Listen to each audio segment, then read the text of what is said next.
So it's finished at the Bob Lucas Stadium, Weymouth FC 0, FC Halifax Town 2. Here are your post-match reactions with your host, Luke Walsh.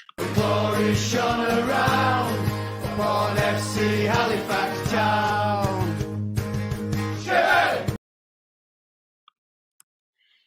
So, coming into today's game, it was always going to be an awkward game with Weymouth being on half-decent form at this moment in time. They've picked up some very good results against sides around them, including Bromley, Chesterfield, and also beating the likes of Eastleigh, who are also around them near the bottom of the table. Taking a lot of points off the top teams too, like your Chesterfields and like your Bromleys. So, yeah, it was going to be an awkward game coming into today's game. You knew Weymouth was on semi-decent form at this moment in time, as much as you can say with their current position in the league. Unfortunately, I did not go today because of the journey length. Fair play to all the Halifax Town fans who did go. Before we do go any further, I will read the lineups out for you. Sam Johnson in net, Tom Bradbury, Jesse Debrett and Naumar and Tyrell Warren made up the defence. Luke Summerfield, Kane Spencer and Martin Woods in the centre of midfield. Jordan Slew, Billy Waters and Jamie Allen made up the attack. On the bench for the Shaman today, we had Jerry McDonough, Jamie Thomas, Zach Durnley, Matty Warburton, and we also had Jack Senior. So quite a strong team today when you're thinking about as best as it could be. Kieran Green still out of the side. The likes of Jay Ben still not to return to the side either. So going into the game, like I've said, my confidence levels were half decent, to be fair. I looked at Weymouth's position, but you also had to respect Weymouth for the results that they've got most recently. And they've also liked to play football too. So that did sort of work in our favour. Yeah, I listened on the Weymouth commentary, very, very good commentary. I must say, I would recommend that to any fans who have still got to play Weymouth at home or away. I would just suggest watching that commentary, listening, sorry, I think that's the term.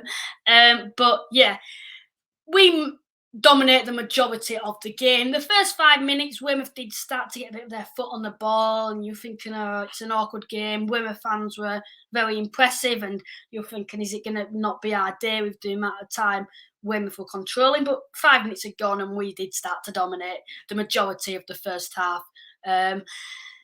However, there were little chances. I think Martin Woods did hit the bar. He should have scored. Billy Waters got a breakthrough and should have scored. But yeah, I think Weymouth had a few chances too, and it was quite an even first half going on chances. We probably dominated the most off the ball. And you just had the feeling at half-time, oh, it's got 0-0 written all over it, with both sides should have scored in the first half. But moving on to the second half, we were a different team. We dominated like hell. The possession stats, if they were possession stats, it would be very, very in favour to Halifax. I'm sure probably over 70% of the ball was in Halifax's path. And we were getting shots on targets. I think we hit the post again with Martin Woods, free kicks, corners, and you knew the goal was coming. And it did finally come on the 53rd minute through Tom Bradbury. We went 1-0 up, and after that, we were piling the pressure onto Weymouth. And yeah, it did look like afternoon. However, Weymouth had patches in the second half where they did dominate. You start to get a little nervous.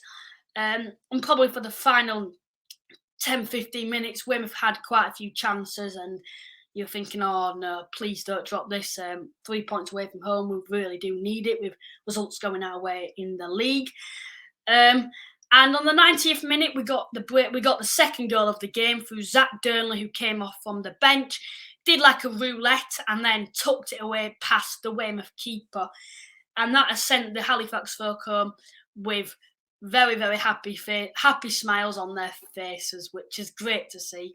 Great to see the fans at the end also looking very happy too, and making an atmosphere considering the journey. I think I've been told probably about 100 Halifax Town, 100, probably 80 to 100 Halifax fans were there today. There wasn't an exact number. There was over 1,000 in attendance today, which suggests Halifax have brought a fair few. Yeah, it was very, very important that we got the 3 points today. It's also great to see other results going our way, like Southend have got a point against Chesterfield. I did actually see that, to be honest. Stockport are playing at this moment in time, still drawing. Wrexham didn't play. Solihull dropped points to a struggling Kingsley side, and Notts County dropped points to Yeovil. And very unfortunate for Yeovil. Yeovil were 1-0 up for the majority of the game, and Notts County equalised with seconds to go. Grimsby won, however, and Bromley also drew to Torquay. So the majority of the results have gone our way today, and we just need to keep winning now. We are currently sitting 4th in the table on 57 points, a game in hand against Wrexham. If we do win that game in hand, we'll go above them. We've also got Chesterfield, who are on 32, played 32 games and got 62 points. We've got 3 games in hand on them. And we have to win, I believe, 2 to go above them. We can go 4 points above them if we win all 3 games, and that is definitely doable with some of the games coming up. We've got Dover next week, then 2 home games on the bounce against Bromley and Torquay, who you probably would expect us to win with our current form compared to theirs. Yeah, it was great to see Zach Durnley getting a goal today. I think it was his debut today in the league for the Sherman. So it's great that he's got off to a good patch with the Sherman. Stockport have just took the lead. I know this isn't live, but as the time of recording, Stockport are now winning. We just need to keep winning ourselves, and hopefully we can try catch Stockport. They're currently 10 points above us, and we've got 2 games in hand on them. So we're initially 4 points behind them. We just need to keep winning, and hopefully we can try catch them. However, like I've stated in recent weeks, my expectation for the Sherman is to try that 2nd or 3rd place. I'd take playoffs at this moment in time. However, we definitely look like we can definitely get that 2nd or 3rd place too.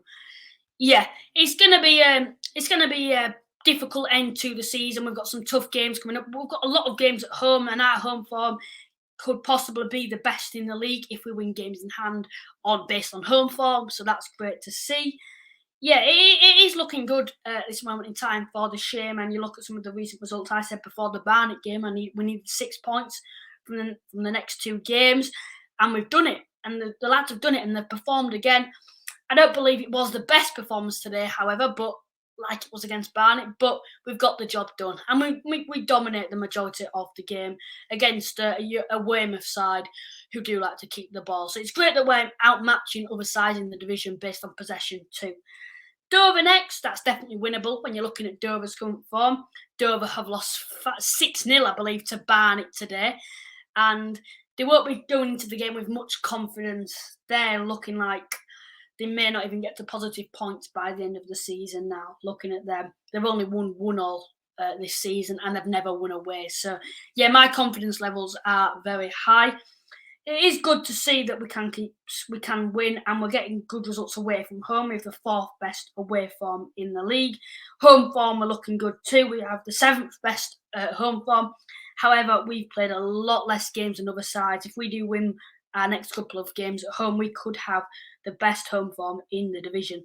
So yeah, it is looking good, and hopefully we can try to get that 2nd or 3rd place finish. So yeah, Weymouth as a side, definitely a decent side. Apparently they didn't play too well today, according to the Weymouth commentary. So that's probably worked in our favour. However, I don't believe we played particularly well. We had our patches where we definitely dominated the game, and we dominated the majority of the game, like I've stated.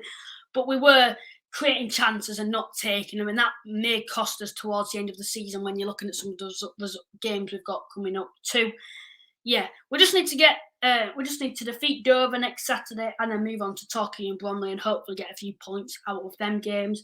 Then I believe we've got Wrexham, which is going to also be quite a tough game, one that I'm particularly looking forward to. Safe travels home to all the Halifax fans that have gone. If you are listening to this while you're in the car or afterwards, I hope you have a safe journey home. Please leave a like and subscribe if you haven't already. It is most appreciated. Also, if you'd like to see us do some virtual match day vlogs where we may go live or we may do it pre-recorded and have like a highlight reel, please let me know below. It's something that I'm thinking about for away games that I'm not going to. Like, I'm not going to the Eastleigh game unless it's a big like title decider. However, I think I'm going to every other away game this season. So yeah, I'm looking forward to that, and we're going to see a lot of games coming up for the Sherman. Southend away, I'm definitely going to that. We've got it sorted, and hopefully we can take a fair few to that. And yeah, thank you to everyone that's watched today's video. Please leave a like and subscribe, and I will see you next time. Cheers for now. Glory shone around upon FC Halifax.